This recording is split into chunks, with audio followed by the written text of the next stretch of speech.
तो चलिए दोस्तों स्टार्ट करते हैं आज की वीडियो। दोस्तों इससे पहले वाली वीडियो में हमने पदार्थ विज्ञान के 4th चैप्टर जो कि गुण विज्ञान प्रकरण है इसके पार्ट सेकंड के बारे में बात करी थी। उस वीडियो में हमने देखा था कि गुरुआदि गुण जो है वो आचार्यों ने कौन कौन से बताए हैं और उन गुरुआदि गुणों का चिकित्सा के अंदर क्या क्या इंपॉर्टेंस जो है वो होता है। आज की वीडियो में गाइज हम बात करेंगे कि प्रादि गुण जो है वो कौन कौन से हैं और प्रादि गुणों का जो है वो चिकित्सा के अंदर इंपॉर्टेंस क्या होता है। तो आचार्य चरक ने 10 प्रादि गुण माने हैं जिनकी अगर अपन बात करते हैं तो पर का मतलब है कि सुपीरियर या प्राइमरी, अपर मतलब कि इंफीरियर या सेकेंडरी, युक्ति मतलब कि लॉजिकल रीजनिंग, संख्या मतलब कि नंबर और संयोग मतलब कि कंजक्शन और विभाग मतलब कि डिसजंक्शन और पृथकत्व मतलब कि डिफरेंशिएशन और परिमाण मतलब कि अमाउंट और संस्कार मतलब प्रोसेस और अभ्यास मतलब कि जो प्रैक्टिस होती है उसको क्या बोलते हैं, अभ्यास बोलते हैं। तो ये जो 10 प्रकार के प्रादि गुण बताए गए इनको इंग्लिश से आप जो है वो समझ सकते हो कि इनको जो है वो क्या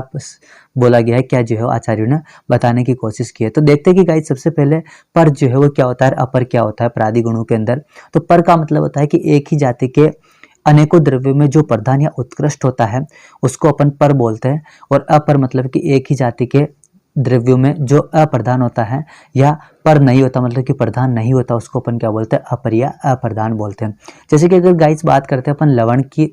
लवण जो कि एक जाति अपन मान लेते हैं, तो लवण के अंदर सेंधव लवण और दूसरे जो लवण होते हैं सेंधव लवण और उसके अलावा अगर अपन बात करते हैं उसर लवण, ठीक है। सेंधव लवण और उसर लवण जो है वो लवण मतलब कि एक ही जाति के हैं, लेकिन इनमें अगर अपन सेंधव लवण की बात करते हैं तो सेंधव लवण जो है वो पर होता है, मतलब कि क्या होता है,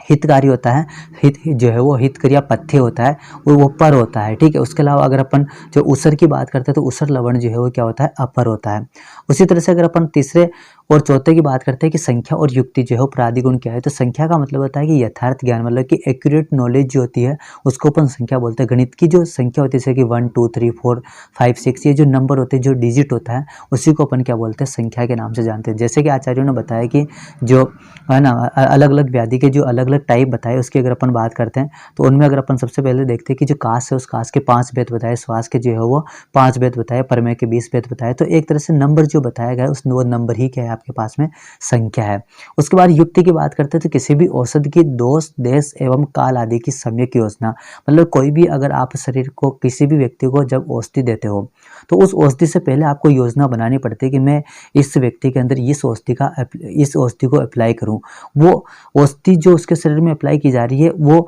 उस औषधि का निर्धारण जो है वो उस व्यक्ति में प्रकोपित होने वाले दोषों के आधार पर, देश के आधार पर और काल के आधार पर, मतलब कि समय के आधार पर, उसके अलावा उसके देश कौन से देश में जो है वो रहता है, उसके अलावा उसके शरीर में जो है वो दोषों की स्थिति क्या है, इन सभी का विचार करके मतलब इन सभी की एक योजना बना करके,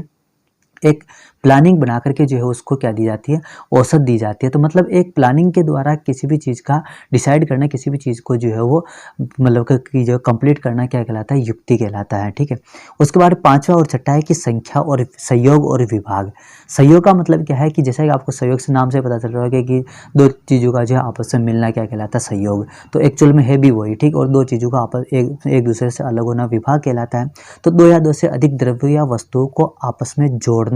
अथवा शामिल करना क्या कहलाता है, संयोग कहलाता है। अब आचार्यों ने संयोग जो है वो कुल मिलाकर के 3 प्रकार का बताया, मतलब कि संयोग के जो है 3 भेद बताए हैं, जिसमें अगर अपन बात करते हैं कि एक कर्मज संयोग, द्वंद्व कर्मज संयोग और सर्वकर्मज संयोग। एक कर्मज संयोग का मतलब है कि जो भी दो ऑब्जेक्ट आपस में मिल रहे हैं उसमें क्रिया करने वाला मतलब कि एक्टिव जो है वो ऑब्जेक्ट कौन होगा, केवल और केवल एक ही होगा, दूसरा जो है वो एक्टिव नहीं होगा। द्वंद्व कर्मज का मतलब होता है कि संयोग करने वाले जो दो पदार्थ है, दो द्रव्य है, दो मैटर है, उन दोनों द्रव्य पदार्थों में से दोनों ही जो है वो एक्टिव होंगे, मतलब कि कार्य करने में संपन्न होंगे। उसके अलावा सर्वकर्मज का मतलब होता है कि जितने भी द्रव्य आप मिला रहे हो वो सारे के सारे अगर कार्य करने में समर्थ होते हैं तो इस प्रकार के संयोग को अपन क्या बोलते हैं, सर्वकर्मज संयोग बोलते हैं। विभाग का मतलब क्या है कि संयोग का नाश होना ही क्या कहलाता है, विभाग कहलाता है। मतलब दो चीजों को जो आपस में जोड़ रहे थे आप उनको पृथक पृथक करना, हटाना ही क्या कहलाता है, विभाग कहलाता है। विभाग के भी उसी तरह से जो है वो प्रकार बताए, 3 प्रकार, 3 जो है टाइप बताए, द्वंद्व कर्मज विभाग, एक कर्मज विभाग और सर्वकर्मज विभाग। मतलब एक कर्मज विभाग तो क्या है कि जिसमें कोई भी एक ऑब्जेक्ट जो है वो एक्टिव होता है ना, एक्टिव होकर के एक दूसरे से जो है क्या होता है, पृथक होता है, उसको अपन जो है एक कर्मज विभाग बोलते हैं, जिसमें दोनों ऑब्जेक्ट जो है वो एक्टिव होकर के पृथक होते हैं, उसको द्वंद्व कर्मज बोलते हैं। और जिसमें पार्टिसिपेट करने वाले मतलब या सहयोग करने वाले जितने भी द्रव्य हैं वो एक दूसरे से एक्टिव रूप से जो है क्या होते हैं, अलग होते हैं, उसको अपन क्या बोलते हैं,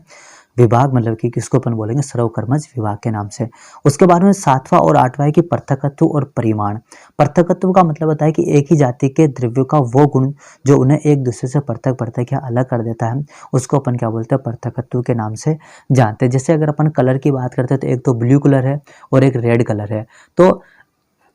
जाति एक ही है क्या, कलर, लेकिन उनका जो गुण है, गुण क्या हो गया, एक में तो रेड होना और एक का ब्लू होना। तो रेड और ब्लू एक दूसरे को क्या कर रहा है, इनका वो गुण है जो एक दूसरे को पृथक पृथक करता है। कलर है एक ही जाति के है, इसलिए उसको अपन क्या बोल रहे हैं, कलर। और दोनों का कलरों का गुण जो है वो अलग अलग है, एक तो रेड है और एक ब्लू है, मतलब एक लाल है और एक नीला है। तो लाल और नीला उनमें पाए जाने वाला वो गुण है जो उनको एक दूसरे से पृथक कर रहा है, ठीक है। तो इसलिए पृथकत्व जो है क्या है, एक तरह का परादी गुण है जो कि एक ही जाति के द्रव्यों को एक दूसरे से पृथक पृथक या अलग करने का काम करता है। परिमाण की बात करते हैं तो छोटा होना, बड़ा होना, है ना, वजन में जो ज़्यादा होना, कम होना, है ना, इसका वेट जो है जैसे 60 किलो है, 70 किलो है, तो ये सारा का सारा क्या है, परिमाण, मतलब असाधारण काटने वाले गुण जो होते हैं वो सारे के सारे क्या है, परिमाण है। संस्कार और अभ्यास की बात करते हैं तो वो प्रक्रिया या प्रक्रम जिसके द्वारा किसी द्रव्य में वो गुण उत्पन्न कर दिए जाए जो उस द्रव्य की उत्पत्ति के समय नहीं थे, उसको अपन क्या बोलते हैं, संस्कार बोलते हैं। जैसे अगर अपन जल की बात करते हैं तो जल को गर्म करने से पहले जो है उसके गुण अलग होते हैं, और जब जल को गर्म कर दिया जाता है तो गर्म करने के बाद जो उसके गुण अलग हो जाते हैं। मतलब जो गुण जल को गर्म करने से पहले नहीं थे, उन गुणों की उत्पत्ति उसके अंदर अपने कर दी। मतलब कि वो प्रक्रिया जिसके द्वारा किसी द्रव्य में जो गुण उपस्थित नहीं है उन गुणों का प्रादुर्भाव कर देना, उन गुणों को उत्पन्न कर देना क्या कहलाता है, संस्कार कहलाता है। अभ्यास का मतलब आपको नाम से पता चला, अभ्यास मतलब प्रैक्टिस करना, किसी भी चीज़ की जो है वो प्रैक्टिस करना, मतलब किसी भी कार्य को किसी भी चीज़ को जो है बार बार करना, मतलब कि किसी भी कार्य की पुनरावृत्ति करना क्या कहलाता है, अभ्यास कहलाता है। अब देखते हैं कि गाइस जो 10 प्रकार के आचार्यों ने प्रादि गुण बताए, आचार्य चरक ने, उनके जो एप्लीकेशन है, मतलब कि जो अप्लाइड एस्पेक्ट है आयुर्वेद के अंदर वो क्या क्या है, मतलब कि उनका चिकित्सा के अंदर महत्व जो है वो क्या है। तो सबसे पहले देखते हैं कि पर और अपर जो प्रादि गुण है उसका चिकित्सा में किस तरह से इंपॉर्टेंट है। तो चिकित्सा करते समय औषधि चयन में पर अपर का विचार किया जाता है। इसी प्रक्रिया में चरक संहिता ने हितकर और अहितकर का विचार करते हुए प्रस्तुत किया है। अगर अपन जो है वो जब चिकित्सा की जाती है तो औषधि का जो चयन होता है ना वो पर मतलब सुपीरियर और इन्फीरियर के आधार पर ही किया जाता है। जैसे कि अगर अपन सुखधान्य वर्ग की बात करते हैं तो सुखधान्य वर्ग में रक्तशाली और यवक, इन रक्तशाली और यवक में से रक्तशाली जो है पर्याहितकर होता है, जबकि यवक जो है वो क्या होता है, अहितकर होता है। समिधान्य की बात करते हैं तो मुदंग और मास, मुदंग का मतलब उड़द और मास का मतलब मूंग, और जो समिधान्य के अंदर उड़द और मूंग है उसमें से उड़द जो है वो पर्याहितकर होता है, जबकि मास जो है वो अहितकर होता है। उसके बाद लवण की बात करते हैं तो सेंधव लवण और उसर लवण में से जो सेंधव है वो क्या है, पर्याहितकर होता है, और उसर जो है वो अपर्याहितकर होता है। उसके बाद जो संख्या प्रादि गुण आचार्य ने बताया है, कुछ एग्जाम्पल देखेंगे, उसके अंदर जो है वो संख्या प्रादि गुण की बात करते हैं तो व्याधि के विभिन्न प्रकार के संप्राप्ति भेदों में संख्या संप्राप्ति का भी अपना महत्व होता है। उदाहरण के रूप में अगर बात करते हैं तो वो है काश के 5 भेद बताना, श्वास के 5 भेद बताना, प्रमेय के 20 भेद बताना, ये सारे के सारे क्या है, संख्या है।